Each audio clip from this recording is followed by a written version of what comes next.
Welcome to week 2. We are going to be talking more and more in this course about purpose and audience. And I want you to be aware of why that is and why both concepts are so critical to your ability to communicate effectively. Now, I know as adults who are working full time that you already probably do think about the purpose of, for example, an email that you're going to send or a project that you're working on. And hopefully, you're also thinking about audience to some extent. Most of us do it subconsciously. We don't sit and think, all right, I'm going to write down what my purpose is first. I'm going to write down. We don't have time. We just do what we need to do, say a prayer and hit send and get it out there. Here's what I want you to think about doing this term and think about doing forevermore after is to make it a conscious part of your process. That takes a little bit of painful slowing down, and this is your opportunity to do it is in our 8 weeks together, and then as you move on into 202 as well. And we're going to talk about how to do that. So I've shared a document with you called Aristotle's Revised Rhetorical Triangle. You can find it on our Foxtail site as a PDF that you can print out. I encourage you to. You can also find it in the Simple Math of Writing Well textbook. The importance of this triangle is that it really delineates for you what those 3 key points are that you should be thinking about every time you communicate. So I want you to put this into play if you can tonight. It can be verbal communication, it can be an email that you send, or certainly tomorrow when you get to work. Try this. So the reason it's a triangle with 3 different points is that it is not a hierarchy. A triangle you could throw across the floor, and any one of those 3 points might rise up and be the first one up. It doesn't matter. So most of us were taught, and I hope that you've pulled up the triangle so you can see what I'm talking about. Pull up that PDF and you can look at it. Most of us are taught early on that the most important thing and really the only thing that we need to worry about, let's say 3rd, 4th, 8th grade, is your purpose. What's the assignment? Have you answered the assignment? Have you answered the prompt? And so most of us think, okay, we go back, we look at the assignment. I'm supposed to write a report on butterflies. So I'm going to pull out my encyclopedia. This is back in the olden days. And I'm going to look up butterflies and I'm going to write my report. That's my purpose. Okay, number 1, I want you pressing, as you're in school here with us, into a purpose a little bit deeper than that. So if your purpose is only to satisfy the assignment, how much are you really going to get out of school? I hope that your ultimate purpose is to determine how best to use the content that you get in our 8 weeks together in the work that you do tomorrow, in the work that you're doing this winter or into next spring. So if your purpose is to learn how to do something better, that gives you a little bit deeper purpose, right? So I want you always to think about the prompt that you're given and find some kind of usefulness to you. I guarantee you that you will write more effectively if there's a little bit of you in there rather than just, okay, I'm trying to do what the teacher wants me to do or the professor or my boss.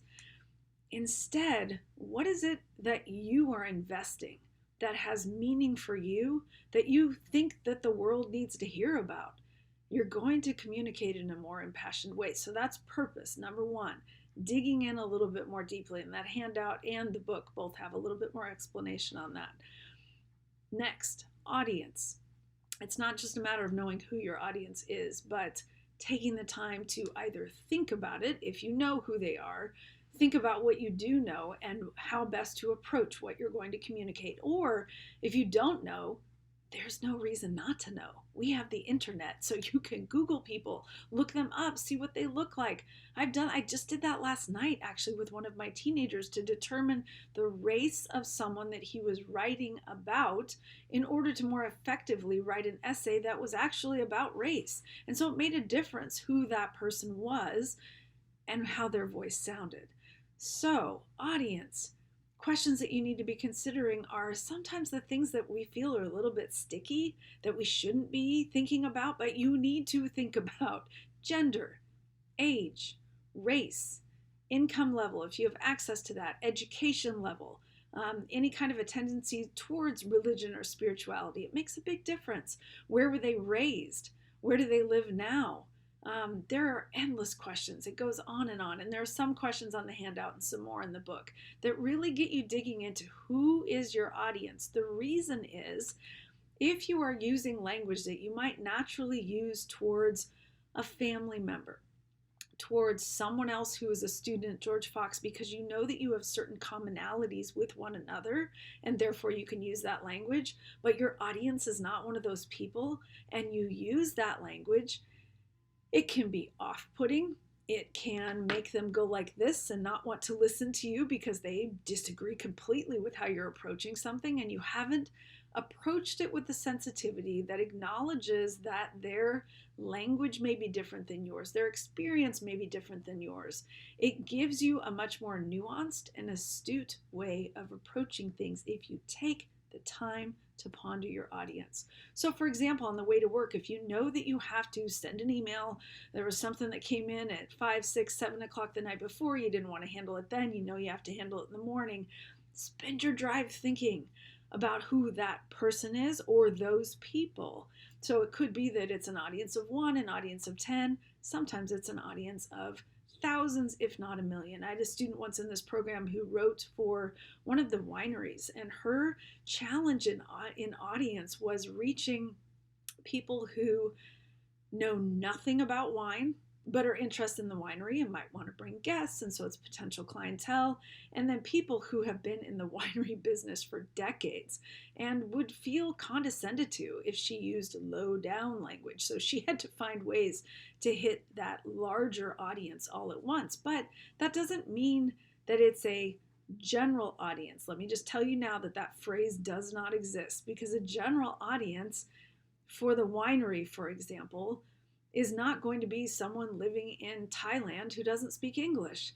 It's not going to be someone who is of an income level that they would never dream of buying wine, right? So there's one commonality we have is a particular income level that would even entertain subscribing to a newsletter from a winery.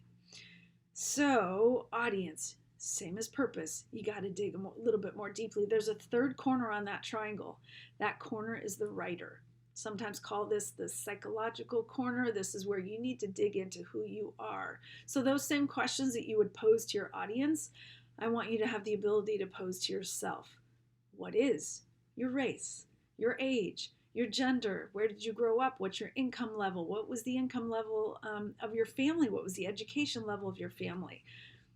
Where do you live now? Are you rural? Are you in the city? All these kinds of questions have a difference in how you naturally speak. So do you see how these three then begin to align or not align? It becomes your responsibility to make them align. And that is the assumption of the language that we use, the metaphors that we use, the way that we approach something. Do I start off with a joke? Is a joke going to fall flat? Would this audience be more easily convinced with straight statistics? Do I use bullets in the way that I communicate or not? All depends on audience, purpose, and the writer, where you're coming from.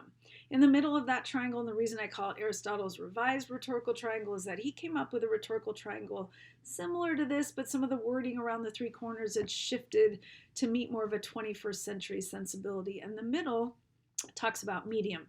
In this day and age, the medium can vary greatly. So it used to be back when I first started teaching in the early 90s, a little bit in the late 80s, that the medium really was just a typewritten paper, maybe on a computer. But now we've got blogs, we've got email, we've got text, we've got any gamut of ways that we might communicate it, and the medium also makes a critical difference. So if you are taking the exact same purpose, audience, and writer, and you're going to apply that to a blog versus a project that you're turning into a very specific audience at the place where you work, that's very different, right? The medium has a dramatic difference. The more conscious you are and intentional you are about the decisions you make based on this triangle, the more effectively you will write. Every decision you need to make. How long should my sentences be? How long should my paragraphs be? What level of language should I use? Can I use I, first person in this? Is it all right if I use you in this? All of that is going to come back to Aristotle's revised rhetorical triangle. Determine it based on those three corners of the triangle. Let me know if you have questions. I look forward to your discussion forum this week. It is written, not video. We're going to do an every other week thing. So week 3, you'll be back on a video again. Blessings on your week.